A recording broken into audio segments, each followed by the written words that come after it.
السلام عليكم، كيف حالكم؟ أتمنى أن تكونوا بخير.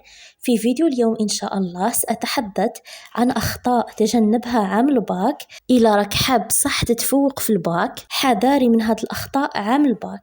الخطأ الأول كثرة المراجع، يعني تقرأ نفس المادة عند شحال من أستاذ.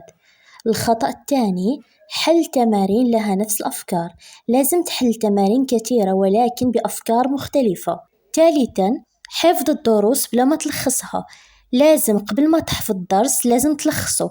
مواد الحفظ لازم تفهمها ومن بعد تلخصها ومن بعد عادة تحفظها. الخطأ الرابع تخلي الدروس تراكم عليك، ما تخليش الدروس يتراكموا عليك.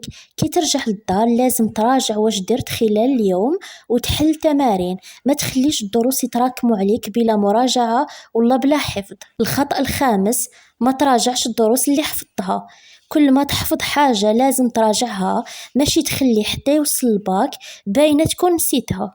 الخطأ السادس هو ما تنظمش روحك، نظم أمورك، دير جدول قسمه على المواد والوقت، ماشي تبقى تقرا بلا ما تعرف واش لازم تدير. الخطأ السابع إهمال المواد الثانوية. الخطأ الثامن اتباع كلمة غدوة ونبدأ نقرأ، بدا من دوك ما تخليش حتى الغدوة. الخطأ التاسع الدراسة بشكل مبالغ فيه، عدم إعطاء الراحة النفسية والجسدية للجسم. الخطأ العاشر البعد عن الله سبحانه وتعالى وترك الصلاة، كيف حب ربي يوفقك وانت ما تصليش وما تدعيش ربي. الخطأ الحادي عشر عدم حل مواضيع البكالوريا السنوات السابقة.